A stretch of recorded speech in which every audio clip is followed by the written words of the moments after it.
Hello everyone. இன்னைக்கு ஒரு word of the day பார்க்க போறோம்.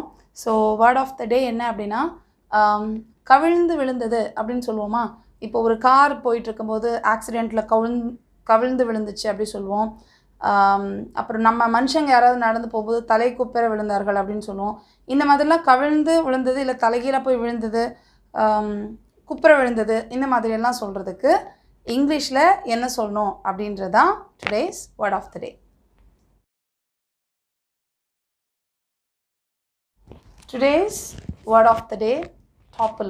இந்த topple அப்படின்ற இந்த வார்த்தை தான் இந்த கவிழ்ந்து விழுந்தது அப்படினு சொல்றதுக்கு இங்கிலீஷ்ல நம்ம யூஸ் பண்ற வார்த்தை.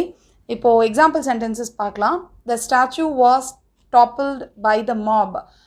இது என்னன்னா அந்த சிலை வந்து mob அப்படினா கூட்டமான ஒரு கோபமான கூட்ட மக்கள், ரொம்ப கோவத்துல வர்ற ஒரு கூட்டமா வர்ற மக்கள் தான் மாப்னு சொல்வோம்.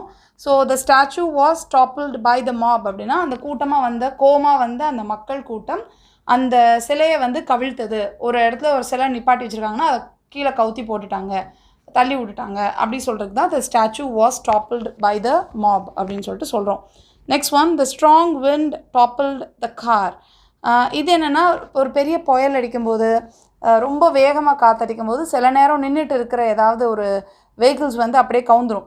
முக்கியமாக இப்போது சென்னையிலலாம் இந்த வர்தா சென்னையில் வந்துதா, ஆமாம், வேறு எந்த ஊருன்னு தெரியல எனக்கு. ஸோ இப்போ ரீசெண்டாக வந்த அந்த சைக்ளோன்லலாம் நம்ம நிறைய வீடியோஸ்லாம் பார்த்துருப்போம். காரையே வந்து அது அப்படியே கவுத்திருச்சு, நிறையா வெஹிக்கிள்ஸ் வந்து தலைகீழெல்லாம் விழுந்து கிடந்தது. ஸோ அதை தான் வந்து நம்ம இப்படி சொல்கிறோம், the strong wind toppled the car. அந்த ரொம்ப வேகமாக வீசின அந்த காற்று அந்த காரை கவிழ்த்தி விட்டது அப்படின்னு சொல்கிறோம். Next one, she lost her balance and toppled over on the sidewalk. இது வந்து என்னென்னா ஒருத்தர் நடந்து போகும்போது ஷீ லாஸ்ட் ஹர் பேலன்ஸ்னால் அதாவது கொஞ்சம் நடந்து போகிற பேலன்ஸ் தவறி கீழே விழுந்துட்டாங்கன்னு சொல்லுவோமா, அதுதான் அது. So she lost her balance and toppled over. இந்த டாப்பிள்ட் ஓவர் அப்படிங்கிறதும் டாப்பிள்டு அப்படிங்கிறதும் ஒரே அர்த்தத்தை தான் கொடுக்கும். ஆனால் சம்டைம்ஸ் டாப்பிள்ட் ஓவர் அப்படின்னு சொல்லிட்டு யூஸ் பண்ணிப்பாங்க. இது ஒரு ஃப்ரேசல் வெர்ப். இதுவும் அதே மாதிரி கவிழ்ந்து விழுறது தான். So toppled over on the sidewalk. Side வாக்னால் அதாவது நடந்து போகிறதுக்கு உண்டான பாதை, ரோட்டில் நடந்து போகிறதுக்குன்னு சைடில் ஒரு பாதை இருக்குல்ல, that is sidewalk. So அவள் வந்து அவளோட பேலன்ஸ் தவறி நிலை தடுமாறி அந்த பாதை நடைபாதையில் விழுந்துட்டா அப்படின்னு சொல்கிறதுக்கு தான் she lost a balance and toppled over on the sidewalk அப்படின்னு சொல்கிறோம். இந்த டாப்பிள்ன்றது வந்து ரொம்ப ரொம்ப காமனான ஒரு வார்த்தை தான். நியூஸ் பேப்பர்லலாம் நீங்கள் அடிக்கடி பார்க்கலாம். முக்கியமாக ஆக்சிடென்ட்ஸ் எல்லாம் பற்றி பேசும்போது இந்த டாப்பிள்ட் யூஸ் பண்ணியிருப்பாங்க. ஏதாவது ஒரு பெரிய வண்டி கவுந்துருச்சு, எது மேலேயாவது கவுந்து விழுந்துச்சு அப்படியெல்லாம் சொல்கிறதுக்கு டாப்பிள் தான் போடுவாங்க.